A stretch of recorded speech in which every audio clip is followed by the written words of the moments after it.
Hey everyone, welcome to today's explainer. I am seriously so excited to guide you through this because, let's be real, lipoprotein metabolism and lipid disorders can sometimes feel like a massive, overwhelming alphabet soup of genes, proteins, and clinical presentations. But today, we're putting on our detective hats. We're going to take this really dense, complex topic and transform it into a clear, structured clinical roadmap.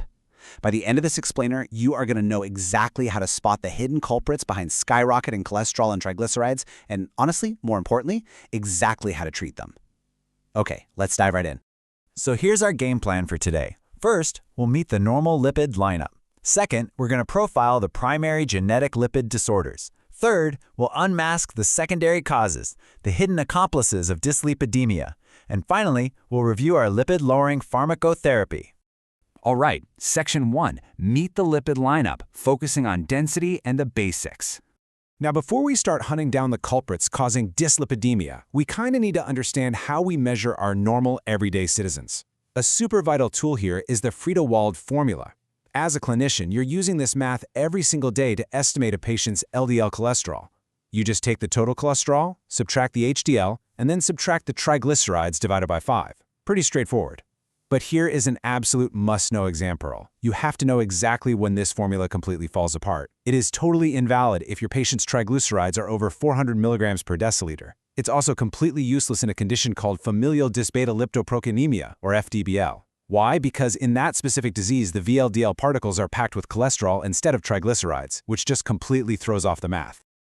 Okay, let's zoom in on a seriously fascinating piece of molecular machinery, the PCSK9 protein. This brilliantly shows how our bodies regulate cholesterol right down at the cellular level. Think of the LDL receptor on a liver cell as a recycling truck. Its whole job is to clear bad cholesterol out of the blood. Well, PCSK9 is a protein that binds to that receptor and effectively drives the truck straight into the cell's incinerator, the lysosome. Because that receptor gets destroyed instead of recycled, the LDL cholesterol just backs up in the bloodstream. If a patient gets a genetic gain-of-function mutation in PCSK9, it creates total metabolic chaos, causing severe hypercholesterolemia. But a loss-of-function mutation, that's actually incredibly protective against heart disease because those LDL receptors just keep working and working and working. Moving right along to Section 2, primary genetic lipid disorders, or as I like to call them, the repeat offenders. When we're hunting down these genetic repeat offenders, we are looking for pathognomonic physical clues. We want those absolute smoking guns. Notice the really vivid clinical contrast here. Say you have a patient who presents with virtually zero HDL, like we're talking less than 5 milligrams per deciliter, and you look in their mouth and see these crazy enlarged orange or yellow tonsils. Bam! You are looking at Tangier disease. That color actually comes from cholesterol building up in the reticuloendothelial system because of an ABCO1 deficiency. On the flip side, what if you see a patient with orange-yellow discolorations right in the creases of their palms and wrists, along with tuberoeruptive xanthomas on their elbows or knees? Well, that practically hands you the diagnosis of FDLBL, or type 3 hyperlipidemia, right on a silver platter. You just confirm it by checking for the ApoE2/E2 genotype. So the really crucial point here is knowing how to tell apart conditions that look virtually identical on the surface. Take a look at these 3 diseases. They all present with sky-high LDL. Familial hypercholesterolemia, or FH, is your classic presentation, right? Strong family history of premature heart disease, tendon xanthomas, especially on the Achilles, and they generally respond really well to statins. But what if they have the high LDL, the tendon xanthomas, and they're also having mysterious hemolytic episodes, an enlarged spleen, and megathrombocytes? Hold up, that's cytosterolemia. They're actually absorbing massive amounts of plant sterols, and this is critical. They have a famously poor response to statins. You have to treat them with bile acid sequestrants and ezetimibe. Finally, if you see high LDL and low HDL in a non-obese patient with an unexplained fatty liver and elevated LFTs, you gotta suspect lysosomal acid lipase deficiency, or ALD. You treat that one with a totally different weapon, enzyme replacement therapy. All right, let's switch gears from high cholesterol to massive, and I mean massive triglycerides. This breaks down familial chylomicronemia syndrome, or FCS. These patients have autosomal recessive mutations in genes like LPL or APOC2. Their triglycerides are often over 1,000 milligrams per deciliter. A totally classic visual clue here is a blood sample that literally forms a thick, creamy plasma supernatant at the top. They'll also get these eruptive xanthomas on their back and buttocks. But here's the absolute most vital clinical takeaway for you. Their primary danger is not premature heart disease. Their immediate life-threatening risk is acute pancreatitis. And then, wow, we have the truly bizarre case of A-beta lipoproteinemia. Imagine looking at a lipid panel where total cholesterol, triglycerides, LDL, and ApoB are essentially completely undetectable, like just missing. It's caused by an MTP gene mutation. These poor patients present in infancy with severe fat malabsorption. Neurologically, it's rough. They develop spinocerebellar degeneration and pigmented retinopathy. Because of that, they are actually very frequently misdiagnosed with Friedreich's ataxia. The treatment here isn't about lowering lipids at all. It's a strict low-fat diet and urgent high-dose vitamin E to stop permanent neurological damage. Section 3. Secondary causes of dyslipidemia. Let's unmask the accomplices. Listen, sometimes the primary defect isn't in the lipid genes at all. A secondary accomplice is secretly pulling the strings behind the scenes. If you take away literally just one thing from this explainer today, please let it be this.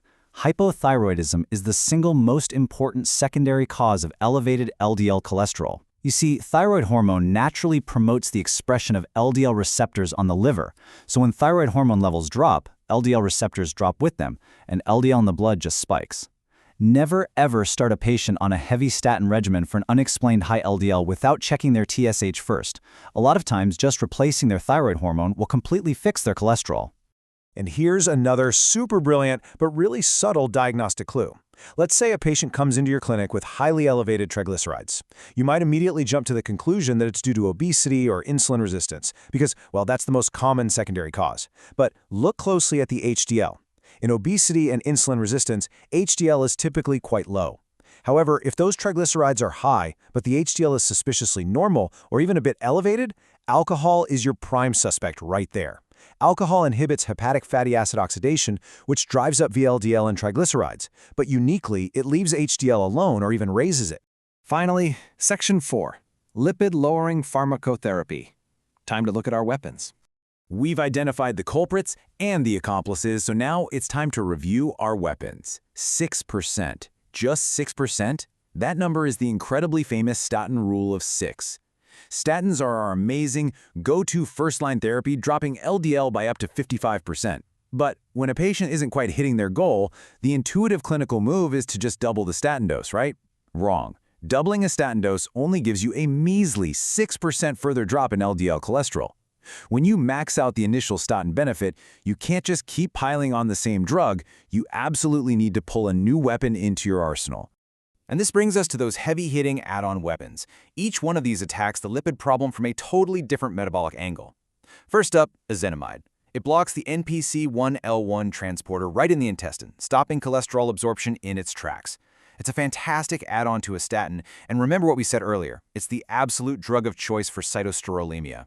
Next, the PCSK9 inhibitors. Remember that cellular incinerator mechanism we talked about? Well, these drugs are antibodies that block PCSK9, saving your LDL receptors and giving you a massive 60% further drop in LDL. That's huge. Finally, bempedoic acid.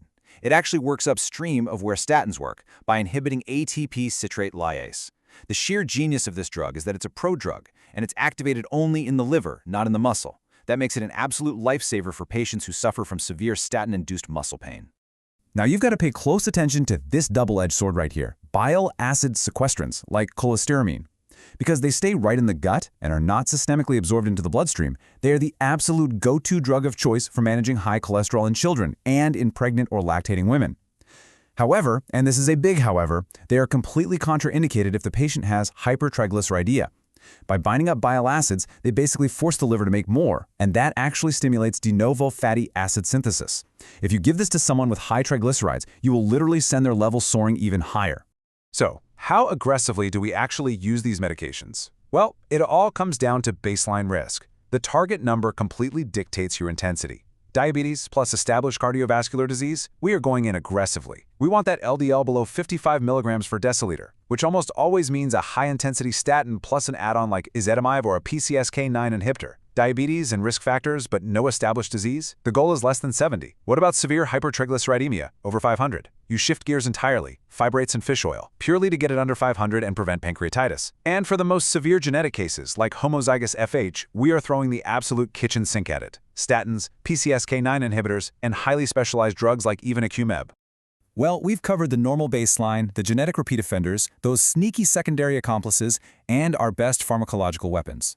So I want to leave you with this final, really crucial question to think about the next time you're staring down a tricky lipid panel. When your patient with premature heart disease is still not at their LDL goal, and you know that simply doubling their statin is only going to buy you a measly 6% drop, what is your precise next move to protect their life?